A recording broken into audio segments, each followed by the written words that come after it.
Hello, everyone, family and friends, supporters, interested parties. Just wanted to give an update. A lot has happened in the last few months. Um, just had a sentencing hearing yesterday in this fraudulent case for a alleged violation of a protection order for a forward text. Have daughter call me. This is a much bigger issue that started out with our domestic relations case. As many of you know, I've been trying to see my children for the last several years. I was the primary parent for 6 years after our divorce, and so much has happened over the last 5 years since some post decree custody actions started taking place. And I've now not been able to see or speak to my children in between periods of 2.5 and 3.5 years.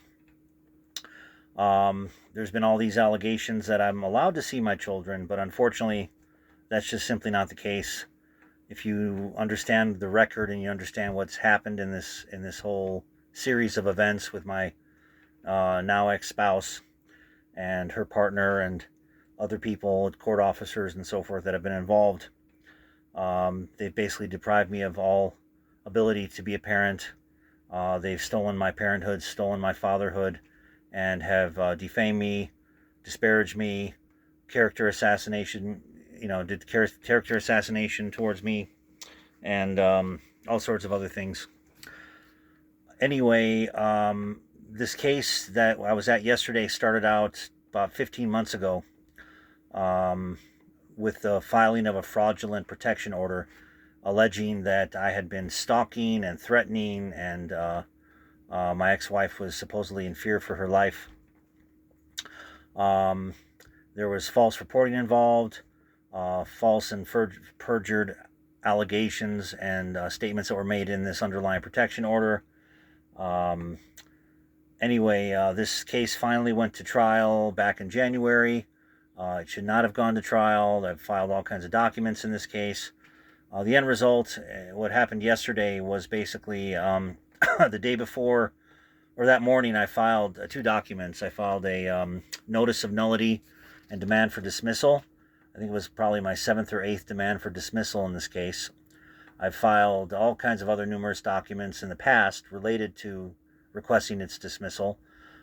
Pre-appeal demand for due relief, a notice of appeal. I sent numerous documents into the Colorado appellate courts to try and consolidate this case with another case. Everything's been denied. And just before the hearing, I did file this notice of nullity and demand for dismissal. I think it was the seventh one, as well as a notice of lack of authority and demand for required disqualifications of the district attorneys. Those of you that know my other cases and have followed a little bit of what's been going on, I've filed two federal lawsuits to date. The first one involves the First Judicial District in Colorado. The Chief Justice of the Supreme Court and our Colorado's executive branch head, Brian Dale Boatwright, is being sued in that one, as well as the second one. The second one relates to this case that I just had the sentencing on in the 18th Judicial District.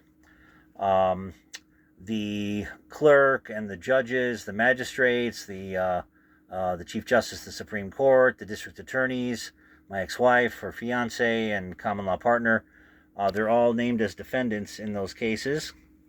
And those cases were filed prior to the jury, the fraudulent known void jury trial that took place.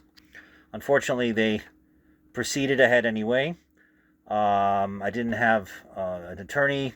I represented myself, given the fact that I wasn't prepared to go to trial.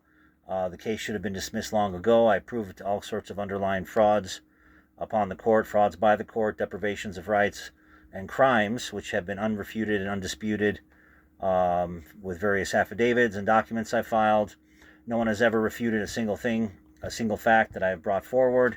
I've never been heard on any matter. The district attorneys never seem to want to answer. The judges never seem to want to answer or reply or respond to any kinds of challenges to authority or jurisdiction.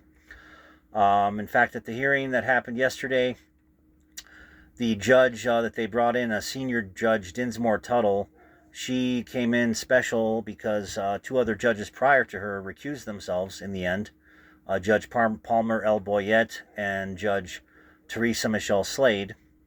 Both recused themselves, and so they brought in a special senior district court judge. Anyway, she stated that she reviewed my motions and denied them while she was in the parking lot of the court right before the hearing, which is quite stunning given the fact that there was 17 attachments, including transcripts of all the hearings, citations to the transcripts. Each document was, I think, 10 or 11 pages long. But this is the type of way that we're heard in the court system. In the parking lot before a court hearing, making basically a 1 or 2 line denial. This court finds that the grounds set forth in the motion do not support dismissing this case. Therefore, the motion is denied. The issues addressed in this motion may be properly raised on appeal. The other one has to do with disqualification of the district attorney Eva Elaine Wilson and her rogue other district attorney defendants in my federal case, John Evan Kellner and Rafe Edwin Taylor. They're all being sued, and she has been a defendant in this matter. She's being sued in her individual and personal capacity.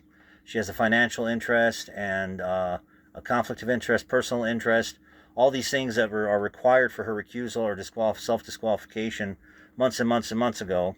And so I pointed that out in my filing, but the judge states in her action taken, she says, the court cannot conclude on the grounds set forth in this motion that the district attorney lacks required qualifications to prosecute this case. This motion, if properly raised, may be addressed on appeal. So, additional semantic deceit, she can't find any grounds that the district attorney lacks required qualifications. That's not what my motion was about. My motion was that she has a requirement to disqualify based on her conflicts of interest, based on a number of things that have happened in this case. She basically suppressed exculpatory evidence. She did not follow the Brady versus Maryland policies and rules regarding exculpatory evidence.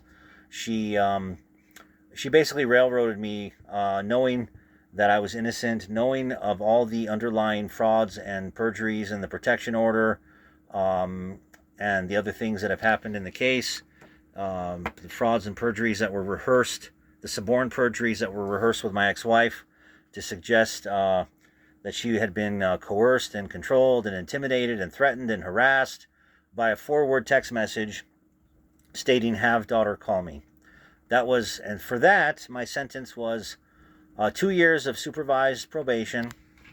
2 years of supervised probation with domestic violence as an act of domestic violence. So I'll now have on my record for the rest of my life that I'm somehow a domestic violence perpetrator, despite the fact that I'm the actual victim in this matter, and the children are the victims in this matter, my 8 children. But basically, they said that I have to have 2 years of supervised probation, domestic violence evaluation and treatment, and if they authorize it, a psychological evaluation and testing, potentially classes and whatever other drug testing and so forth, whatever they deem necessary once they do my evaluation. So now the sentence has been brought down. I will be filing an appeal and or a motion for post-conviction relief. My 2 federal cases have basically been put into limbo currently, given the fact that all the motions to dismiss that the various groups of defendants have filed have now been filed, responded to, and either replied to, or the deadline for the replies have passed. In a recent hearing I had with Magistrate Scott T. Vorlak, who was recently reappointed to another 8-year term, even though there was a merit panel selection board that reviewed his reappointment.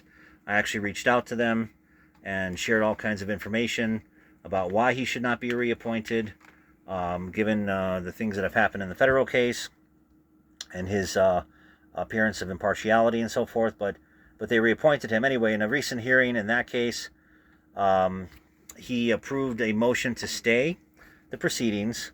And had I known what exactly that meant in terms of how long it would take for them to actually rule on the motions to dismiss, I may have put up a little bit more of a fight. But I have to kind of decide how to spread my time and my resources as far as which battles I'm going to fight and so forth. Anyway, at the end of the hearing, when I asked how long, what's the average time now, will you respond and answer to the motion to dismiss? It's clear you have jurisdiction. It's clear the immunity defenses raised do not apply. I pointed out all the frauds upon the court and the reasons that these abstention doctrines and domestic relations doctrines don't apply. And the one case in particular has to do with a criminal case and has nothing to do with a domestic relations case. And it was very clear, but everyone is just putting on this facade that there's potential jurisdictional defects. The court doesn't have jurisdiction. All the different defendants have raised all these immunity doctrines, so therefore they have to decide. Well, the time frame they told me would be 6 to 8 months before they will rule on the motions to dismiss, and when they do, if it's likely they'll dismiss the case, and then basically it's over.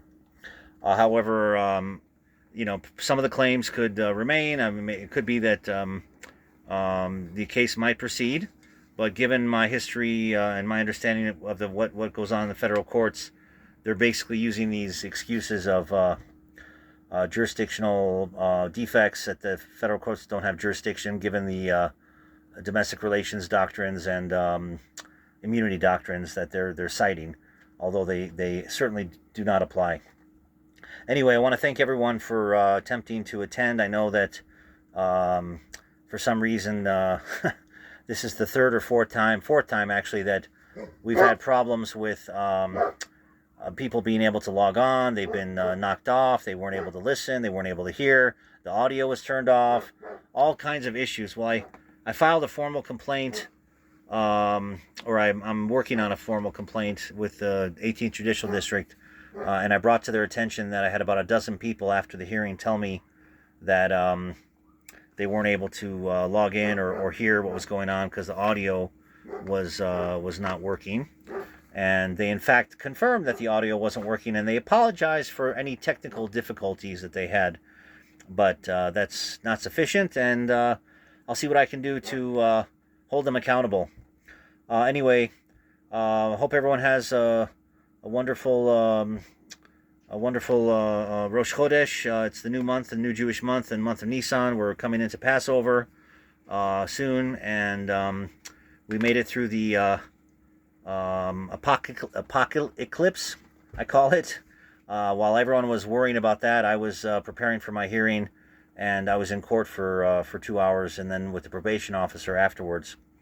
Anyway, I wish everyone well. Thank you for your support. Thank you for the work that everyone does to advance justice in a world where truth and justice is just hard to find and just doesn't seem to exist these days. All the best, everyone. Thank you.